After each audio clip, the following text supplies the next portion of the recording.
బట్టతలతో బాధపడుతున్నారా? ఆధునితనమైన పద్ధతిలో hair transplantation చేయబడును. Face clinic, Hyderabad. నమస్కారం విజయపద్మ గారు. నమస్తే నాగరాజ్ గారు. ఒక మనిషి ఏ దానికైనా సరే నిగ్రహించుకొని ఉండాలి అని అంటే ఎలా అండి? అంటే మనకి 3 ఆస్పెక్ట్లో ఎక్కువగా మనం కోపాన్ని చూస్తూ ఉంటాము. సోషల్ ఆస్పెక్ట్, పర్సనల్ ఆస్పెక్ట్, తర్వాత ఫైనాన్షియల్ ఆస్పెక్ట్లోనే ఎక్కువ చూస్తూ ఉంటాం మనం. అంటే ఈ 3 మనిషిని బలంగా ప్రభావితం చేస్తాయనేది నా ఒపీనియన్. బట్ వీటిల్లో నిగ్రహం ఉంటే చాలా మంచిది. దాన్ని ఎలా నిగ్రహించుకోవాలి? నిగ్రహం అనేది చెప్పాలంటే ఒక యాటిట్యూడ్ అండి, ఒక వైఖరి. అంటే చాలామంది అది అలవాటు చేసుకోలేరా అంటే చేసుకోవచ్చు. బట్ కొంతమంది చూసారా ప్రశాంతంగా కామ్గా ఉంటారు. మనం చూస్తే వీళ్ళు చాలా రిలాక్స్డ్గా ఉంటారు. ఎప్పుడు ఏ సందర్భం వచ్చినా కామ్గా ఉంటారు, హ్యాండిల్ చేయగలరు అనిపిస్తుంది కొంతమందిని చూస్తే. అవునా? అవును. కొంతమందిని చూస్తే ఊరికే ట్రిగర్ అయిపోతూ ఉంటారు. ప్రతిదానికి అంటే ఇంపల్సివ్గా బిహేవ్ చేస్తూ ఉంటారు, రియాక్షన్లు ఎక్కువ ఇస్తూ ఉంటారు. కొంతమంది నేచర్ అది.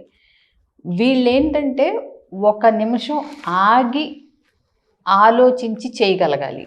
మీరు అంటే ఫన్నీ నోట్లో ఊరికే చెప్పాలంటే జల్సా సినిమా చూసుంటారు. పూర్తిగా వినకుండానే డెసిషన్ తీసేసుకుని స్టేట్మెంట్లు ఇచ్చేస్తూ ఉంటాడు సునీల్. అవునా? సో అంటే ఏంటంటే ఒక పని అంటే మన బుర్రలోకి ఒక ఆలోచన వచ్చి దాన్ని మనం ప్రాసెస్ చేసి దాన్ని ఎగ్జిక్యూట్ చేసే లోపలే ఫాస్ట్గా రన్ అవుతూ ఉంటుంది కొంతమందికి థాట్ ప్రాసెస్ అనేది. ఇది చెప్పాలంటే దీని వెనక అసలు చాలా పెద్ద అంటే బ్రెయిన్ సైన్స్ ఉంటుంది మామూలుగా చెప్పాలంటే. అంటే ఏ పార్ట్స్ ఇట్లా మనలో ఉన్న ఏదన్నా ఒక సంఘటన జరిగినప్పుడు మనలో భావోద్వేగాన్ని కంట్రోల్ చేసుకోవటానికైనా చేసుకోలేకపోవటానికైనా ఎమిగ్దలా అనే ఒక చిన్న పార్ట్ ఉంటుంది. సో అది మన ఎమోషన్స్కి కేంద్ర బిందువుగా పనిచేస్తుంది. సో ఈ ఎమిగ్దలా బాడీని ఎట్లా ఇచ్చేస్తుంది, ప్రీఫ్రాంటల్ కార్టెక్స్ ఎట్లా రెస్పాన్స్ అవుతుంది, ఇవన్నీ ప్రస్తుతానికి మనం పక్కన పెడితే నేను స్థూలంగా పైకి కనిపించేది చెప్తాను. ఎందుకంటే ఇదేమి క్లాస్ కాదు కదా, న్యూరాలజీ న్యూరల్ సైన్స్ క్లాస్ కాదు కాబట్టి నేను పైకి ఏం చెప్తానంటే, మనకు సింపుల్గా చెప్పాలంటే ఆగ్రహం వచ్చింది అంటే రియాక్షన్, అది నిగ్రహంగా ఉన్నాము అంటే రెస్పాన్స్. అది అర్థమైందా? ఇంకా క్లియర్గా చెప్పాలంటే రియాక్షను రెస్పాన్సు రెండు ఒక జరిగిన చర్యకి కానీ జరిగిన ఇన్సిడెంట్కి కానీ మనం ఇచ్చే ప్రతిస్పందనే. రియాక్షన్ నెగిటివ్ వైపుగా ఉంటుంది, రెస్పాన్స్ అనేది పాజిటివ్ని చూపిస్తుంది. అంటే ఇప్పుడు మనం కామెంట్ కాంప్లిమెంట్ అంటాం. అవునా? కామెంట్ అంటే నెగిటివిటీ సూచిస్తుంది, కాంప్లిమెంట్ అంటే పాజిటివిటీ సూచిస్తుంది. రెండు ప్రతిస్పందనలే. ఓహో, మనం రియాక్ట్ అవుతున్నామా రెస్పాండ్ అవుతున్నామా అనేది మాత్రం తెలిసి ఉండాలి. అది మనం ఇచ్చే అంటే పాజిటివిటీనా నెగిటివిటీనా అనే దాన్ని బట్టి, అంటే మీకు చెప్పాలంటే positive reaction is a response. మీకు అర్థమైందా? ఎందుకంటే చూడండి, మనకి స్టిములస్ రెస్పాన్స్ అంటే స్టిములస్ అంటే ఒక ప్రేరేపిస్తుంది, మనం ఒక సంఘటన ఒక మాట ఒక ట్రిగర్. ఎగ్జాక్ట్లీ. స్టిములస్ రెస్పాన్స్కి మధ్యలో ఒక స్పేస్ ఉంటుంది, ఒక గ్యాప్ ఉంటుంది. విక్టర్ ఫ్రాంకిల్ అని మీకు అంటే మీరు వినే ఉంటారు. Between stimulus and response there is a space. In that space lies our power to choose the response.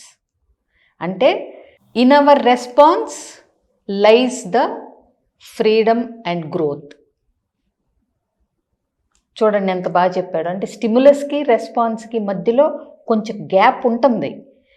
ఆ గ్యాప్లో మనం ఏం చెయ్యాలి అనేది, ఆ పవర్ కనుక మనకి ఏం చూస్ చేసుకోవాలి అంటే ఆగ్రహంతో రెచ్చిపోవటమా లేకపోతే నిగ్రహంతో నిదానించటమా అనేది మన చాయిస్, మన పవర్. అక్కడ power to control that response, to choose the response అనేది మనిషి అలవాటు చేసుకోవాలి.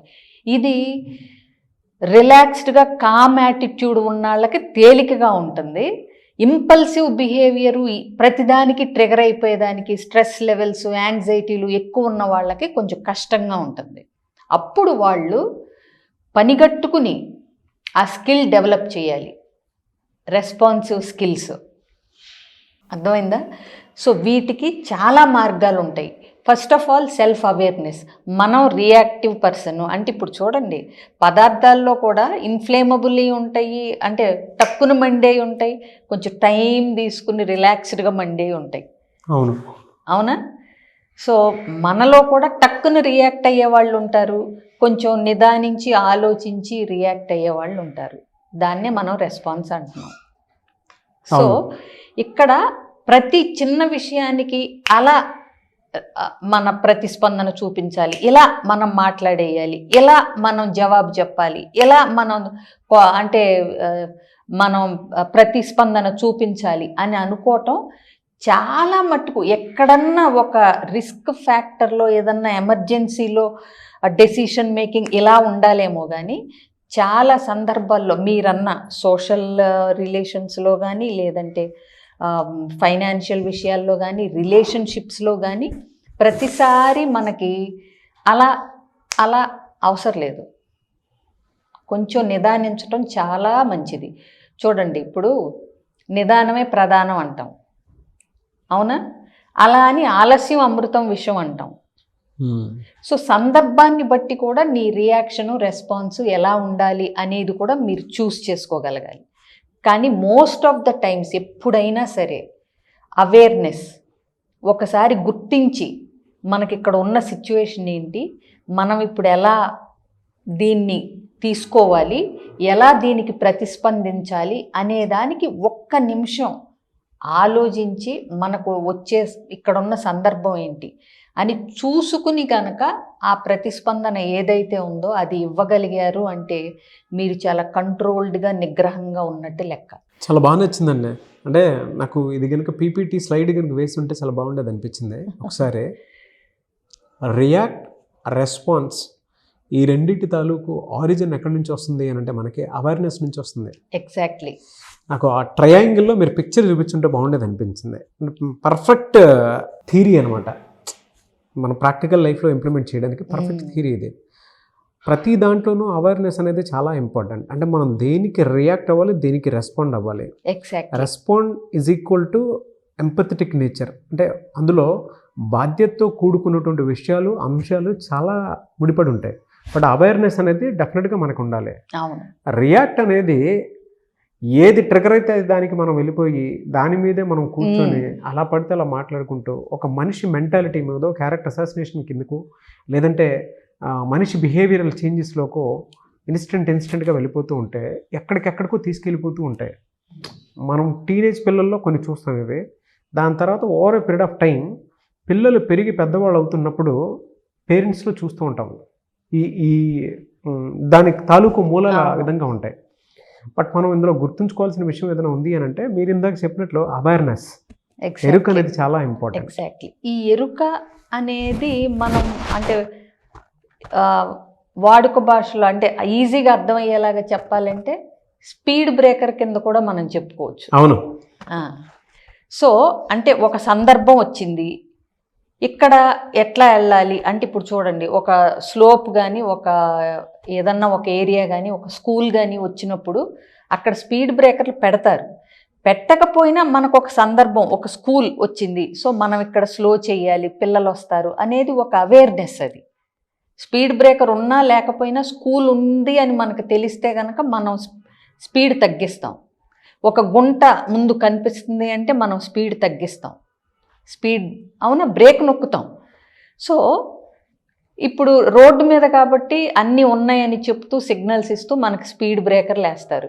బట్ మన మైండ్కి స్పీడ్ బ్రేకర్ ఎవరేయాలి? మనమే వేసుకోవాలి. అవేర్నెస్.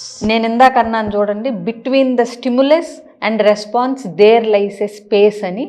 ఆ స్పేస్ని మనం స్పీడ్ బ్రేకర్ కింద వాడుకోవాలి. స్పీడ్ బ్రేకర్ కింద వాడుకున్నప్పుడు మనం ఎలాంటి రెస్పాన్స్ చూస్ చేసుకోవాలి, ఆలోచించి కూడా కోప్పడాల్సిన సందర్భాలు వస్తాయి. ఇప్పుడు మన పిల్లవాడు, మీరు ఇందాక పేరెంట్స్ అన్నారు, పిల్లవాడు సరిగ్గా చదవట్లేదు, తెలివి ఉండి బాధ్యత లేకపోవటం వల్ల మార్కులు తక్కువ వచ్చినాయి అన్నప్పుడు కోప్పడాలి. బట్ మనం స్పీడ్ బ్రేకర్ వేసినప్పుడు ఏంటంటే మన కోపం కూడా కన్స్ట్రక్టివ్ యాంగర్ కింద మారుతుంది. అంటే పిచ్చి తిట్లు తిట్టేసి ఒక ఒక లైన్ ఆఫ్ ఇంప్రూవ్మెంట్ కోసం తిట్టినట్టుగా ఉంటుంది స్పేస్ తీసుకుంటే. లేదంటే నీకు బుద్ధి లేదు, నీకు బాధ్యత లేదు, తిరుగుతున్నావు, నేను అంటే ఏది మనం కన్వే చేయాలనుకుంటున్నామో అది వెళ్ళదు. అదే మనం ఫోకస్ చేసి మన యాంగర్ని కన్స్ట్రక్టివ్ యాంగర్ కింద, అంటే ఎట్లాగో మనం బుద్ధులు చెప్తున్నాం పిల్లవాడికి, అది ఎట్లా చెప్తున్నాం వాడికి అది అర్థమయ్యేలాగా మన కోపాన్ని కూడా ప్రోగ్రెసివ్ థాట్తో గనక పిల్లవాడికి ఎక్స్ప్రెస్ చేస్తే కోపానికి ఒక అర్థం ఉంటుంది. అది మాత్రమే నాకు అనిపించింది అంటే సింపుల్గా చెప్పాలి అని అంటే. బట్ దీనికి నిగ్రహం ఎక్కడి నుంచి వస్తుంది అని అంటే మీరు ఇందాక చెప్పినట్లు అవేర్నెస్ అనేది చాలా ఇంపార్టెంట్. ఒక్క సెకండ్ ఆలోచించి నేను ఎక్కడున్నాను, ఏం చేస్తున్నాను, ఇది నాకు అవసరమా లేదా, అన్ని ట్రిగర్స్కి నేను రియాక్ట్ అవ్వాల్సినటువంటి అవసరం ఉందా, రెస్పాండ్ అవ్వాల్సినటువంటి అవసరం ఉందా అనేది మాత్రం తెలియాలి. దీనికి ఎక్కడి నుంచి వస్తుందంటే మీరు ఇందాక చెప్పినట్లు అవేర్నెస్ చాలా ఇంపార్టెంట్. కానీ ఇది అనుకున్నంత తేలిగ్గా ఏమి తేలిక కాదు. చాలా ప్లేస్, టైం, బిహేవియర్, ఇన్సిడెంట్, ఈ 4 మాత్రమే దీన్ని డిసైడ్ చేస్తాయి. అంటే దీనికి ప్రాక్టీస్ కూడా ఉండాలి. చాలా మనం అన్నాం కదా, అవేర్నెస్తో మన బలహీనత ఏంటో మనకు తెలిసి రియాక్ట్ అవ్వకుండా రెస్పాండ్ అవ్వగలిగేలాగా మనం ప్రాక్టీస్ చెయ్యాలి. ప్లస్ దానికి మళ్ళీ టూల్స్ ఉన్నాయి. అంటే ఏంటి టూల్స్ అంటే గుర్తొచ్చింది, ముద్రాస్కి సంబంధించినటువంటి క్లాస్ స్టార్ట్ చేస్తున్నారు రేపు ఏప్రిల్ 21st నుంచి, ఐ థింక్ 22nd నుంచి. ఏ ముద్ర దీన్ని కంట్రోల్ చేసే అవకాశం ఉంటుందంటే ఈ రియాక్షన్ రెస్పాన్స్కి అన్నిటికంటే బెస్ట్ ముద్ర జ్ఞాన ముద్రేనండి. చిన్ముద్ర ఇది బేసిక్ ముద్ర. ఎన్ని సెకండ్లు చేయాలంటారు? సెకండ్స్ కాదు, ఏదైనా మనం మినిట్సే చేస్తాము. ఓకే, అంటే మినిమం 5-10 నిమిషాలు. అంటే ఇంకొకటండి, రెగ్యులర్గా మెడిటేషన్ చేస్తూ ప్రాక్టీస్ చేసి పలానాదే కావాలి, పలానా గోల్, అంటే ఇప్పుడు నాకు సెల్ఫ్ అవేర్నెస్, సెల్ఫ్ కంట్రోల్ ఇట్లా కాకుండా మామూలుగా చేసేవాళ్ళు ఏంటంటే అన్ని ముద్రలు కొంతసేపు వేస్తే ఓవరాల్గా హోలిస్టిక్ హెల్త్ బాగుంటుంది. అలా కాకుండా ప్రత్యేకించి నేను పలానా దానికోసం ట్రై చేస్తున్నాను, నాకు పలానాది నా చేంజ్ తీసుకురావాలి అన్నప్పుడు మాత్రం కొన్ని స్పెసిఫిక్ ముద్రాస్ ఉంటాయి. అవన్నీ మనం క్లాస్లో చూద్దాం. సో మీరు అడిగిన సెల్ఫ్ కంట్రోల్కి ఉంటాయి, ఎడిక్షన్స్కి ఉంటాయి, ఇన్సామ్నియా స్లీప్లెస్నెస్కి ఉంటాయి, వెయిట్ లాస్కి ఉంటాయి, అన్నిటికీ ఉంటాయి. కాకపోతే ఒకటే ఏంటంటే ఆ ముద్రలేసి మాకు అన్నీ వచ్చేయాలి అంటే మాత్రం రావు. ముద్రలతో పాటుగా మనం కొంత సాధన, మిగతా మన లైఫ్ స్టైల్లో కూడా చేంజెస్ రావాలి. ఇవన్నీ కూడా ఈ క్లాస్లో చెప్పటం జరుగుతుంది. బోత్ బేసిక్ అండ్ అడ్వాన్స్ ఉంటాయి మనకి.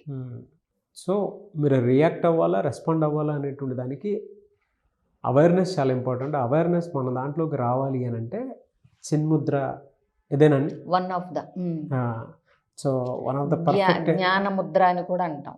బేసిక్ ముద్ర ఇది, బేసిక్ ముద్ర. సో మనం ఏదైనా చెయ్యాలి అనుకునేటప్పుడు మాత్రం ప్రతిరోజు ఒక హాఫ్ అన్ అవర్ 20 minutes ఉంటే సరిపోతుంది. 20 minutes to 50 minutes అండి, ఏది బాగా రియాక్ట్ అయ్యే వాళ్ళు అయితే కనుక. ప్లస్ దీంతో పాటు ఇంకొన్ని ముద్రలు కూడా ఉంటాయి సెల్ఫ్ కంట్రోల్కే. అవన్నీ క్లాస్కి వస్తే చెప్తా.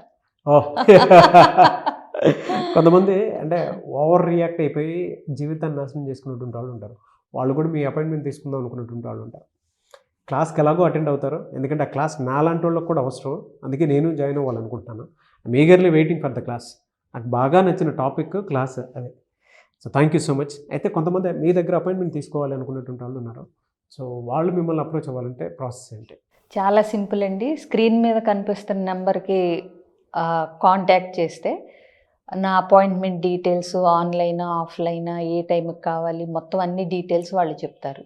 ఈవెన్ క్లాస్కి ఎన్రోల్ అవ్వాలనుకున్నా సేమ్ స్క్రీన్ మీద కనిపిస్తున్న నెంబర్కి కాంటాక్ట్ చేస్తే వాళ్ళు అన్ని వివరాలు చెప్తారు. Sir thank you thank you so much Vijaya Vedana garu. చూసారు కదండి వీడియో. ఈ వీడియోపై మీ అభిప్రాయాన్ని కమెంట్ బాక్స్లో పోస్ట్ చేయండి. ముఖ్యంగా మీరు కనుక ముద్రాస్కి సంబంధించినటువంటి క్లాస్ అటెండ్ అవ్వాలి అనుకుంటే, చాలామందికి పర్సనల్ ప్రాబ్లమ్స్ ఎక్కువ చూస్తాం మనం. అంటే బిహేవియరల్ ప్రాబ్లమ్స్ చూస్తాం, ఫైనాన్షియల్ ప్రాబ్లమ్స్ చూస్తాం, సెల్ఫ్ కంట్రోల్ లేనటువంటి ప్రాబ్లం ఒకటి కొంతమందిలో చూస్తూ ఉంటాము. అండ్ కొంతమందిలో వైఫ్ అండ్ హస్బెండ్ రిలేషన్షిప్కి సంబంధించినటువంటి మ్యారిటల్ ఇష్యూస్ చూస్తూ ఉంటాం.